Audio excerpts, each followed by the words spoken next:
Tonight we are starting to tap our trees for making our homemade syrup. This is the end of January in Iowa. So for our climate, our black walnut trees sap starts running January and February, and our maple sap will start running February into March. So as the walnut sap starts slowing down sometime in February, that is when the maple sap really starts flowing heavy. So they overlap a little bit, but then the maple sap really starts taking over and flowing a lot more than the walnut does. So right now we're going to do a walnut tree. So this is a walnut tree. Now, you may ask, how do you tell it's a walnut tree in the winter with no leaves? Well, this is how you tell. There's a couple ways. So first, you could look at the bark. From a distance, it kind of has a diamond-shaped bark, diamond-shaped pattern to the bark, okay? And it is indented, as you can tell. See these lines? And then if you can see it, you can see kind of like a diamond shape, a couple diamond shapes throughout the bark. So that's one way you can tell it that it is not a maple tree or some type of other tree.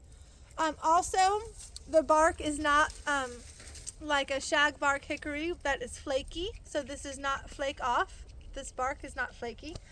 And your third way to tell, which is really your best way, is to look around the ground for any old branches or any old walnuts. So this branch was found at the end of this tree, and also it has some dead leaves on it.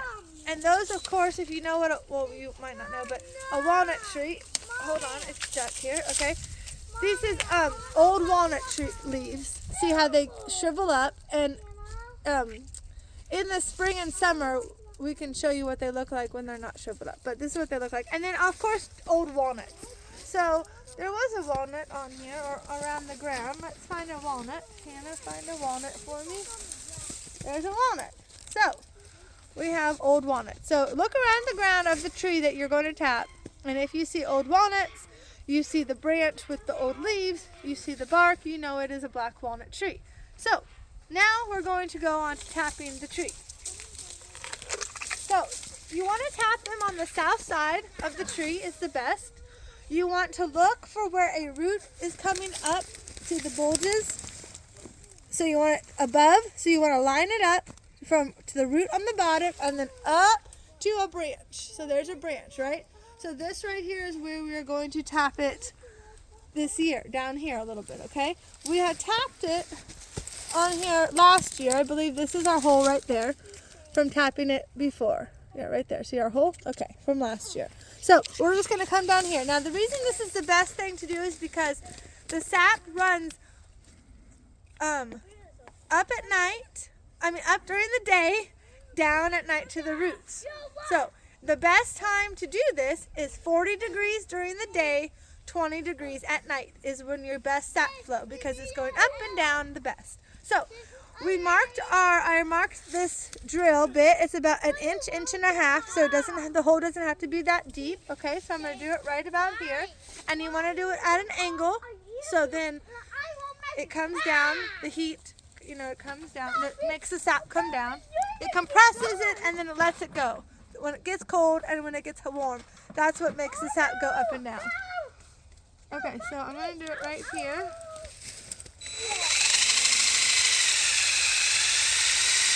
Okay, and just clean it up a little bit. Okay. Oh. Okay, now your best time too, which we have noticed, and this is your tap.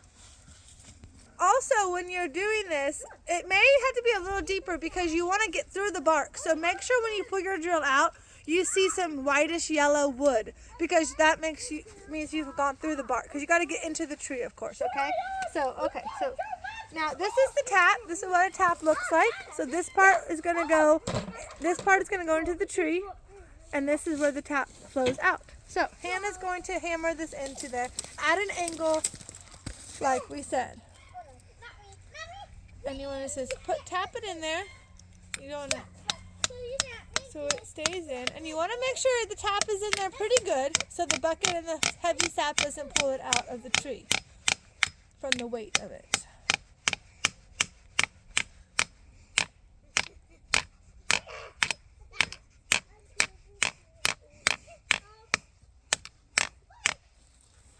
very good. So there's and look, and we already see sap coming out. So there's your other sure sign. Look, her finger is wet because the sap is already flowing. So that is a sure sign this is a very good tree. So now Hannah, get us a bucket, please. And we need a bucket. We need a piece of string or twine. We need a tube for the sap to come out from the tree into the bucket. And on the lid of the bucket, we put holes so that it stays clean. You want the sap to stay, pretty clean. Of course, it's okay if a couple pieces of stuff get in it, but we want to keep it pretty clean. So we're going to put, which bucket, Hannah? This is a good bucket because it was getting dark. So I have to come back now and finish this tapping.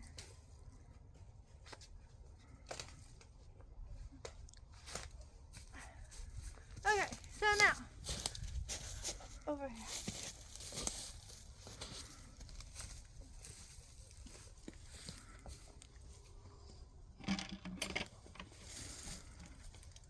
Okay, here we go. Alright, so we got the tube. Okay, the tube here, and this is the thing that will hold it. So you put the tube in the tap. Sometimes it can be hard.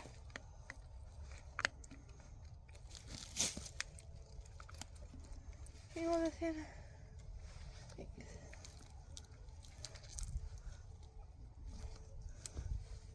So you want to make sure it stays on there. Okay. And then the end of the tube will go into the hole of the bucket.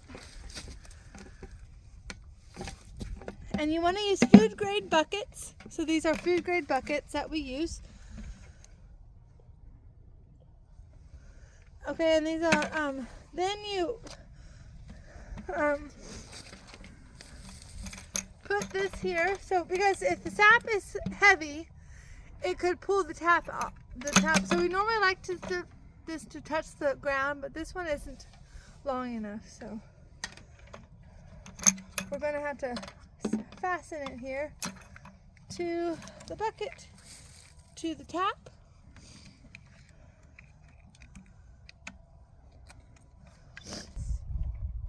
So it doesn't fall down.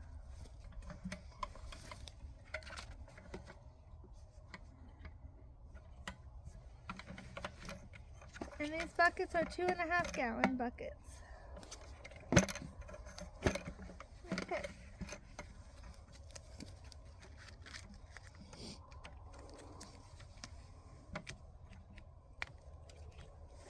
So we're fastening it, and then it's good. We'll put this like that. And now if you wanted to, you could have another tap coming off of this and going into this hole. But we'll just leave this one for this tree because we do a whole bunch of trees. So this one, I think we'll just do one. So this is how you tap the black walnut tree, and we check the sap every day, and then we collect it into buckets, which we will show you those steps as we collect more sap. And then we will also show you when we start the maple trees. Alright, so also for the black walnut sap that we're doing, or that we collect, so what you do with it is when we boil it down, you boil the sap down to make the syrup, of course. But with black walnut, you get a special surprise also. You get the black walnut jelly, which is what we like to call it. So once you boil the sap and you're straining it through the strainer to get the syrup, in this strainer is jelly. It's because it has natural gelatin property to it. And so it gives you jelly. So you get your syrup and your jelly. So you have to collect, we collect a lot, but for 50 gallons of sap for a black walnut, you're going to end up with about 3/4 of a gallon of syrup, and you're going to end up with 1/4 of jelly. So because that's about a gallon, right? So you get 50 gallons to 1 gallon. So it takes a lot of sap to make your syrup, but like I said, with this you get a little extra byproduct, which is that good jelly, and it is delicious. I mean, it's naturally sweet. We don't add anything to it. We just put it in the jars and it cans because it's hot, of course, because it's been boiled to get the sap. So it's hot, it cans, it seals itself, and we get both of those wonderful, delicious things that our family loves. The walnut trees are on our property, so we love that. We have tons of black walnut trees. And so we're just really blessed to have this and to be able to enjoy God's greatness. Okay, and so we just love all of the wonderful things that we can use from God's great invention and creation of a black walnut tree. We get on top of the sap, which is the syrup and the jelly. We, of course, when they die, we use the wood for our fire to keep us warm, which we love walnut. It's a great wood to burn. For the walnuts, the actual black walnuts, we collect them. My husband dyes traps with them for the trapping that he does with the kids. And we also use them, we crack them. The kids love to crack them in the winter in the fur shed. And then we use them for baking. And I actually have a video of us doing that before Thanksgiving. This past Thanksgiving, we were cracking our black walnuts that we had collected the previous year. And we put them in our cookies. You can put them in brownies. Anything that calls for nuts. They're delicious. Also, some people just like to eat them just like black walnuts, like a nut. So there's so many wonderful things. We also, over here in the back part of our property, we have wonderful, beautiful black walnut trees, and we actually have our kids' play set area underneath one, so it gives wonderful shade. They're beautiful in the spring and summer and fall. Another one, we have our swings that we put on the big branches. We connected swings to them. Our kids have a horse swing on one of them. So they're every single thing about a black walnut tree we love in our family. It is one of my favorite trees, personally, is a black walnut tree. Some people don't like them. I love them. And I'm so blessed and so grateful that we have so many on our own property. I mean, most of our trees are black walnut. So it's wonderful. We love it. And thanks for watching this video to learn about how we tap black walnuts for the sap to make the syrup. And stay tuned for watching how this sap is going to turn into syrup and how we will tap our maple trees in a little while. So thanks for watching. Bye. And subscribe if you like it. Bye.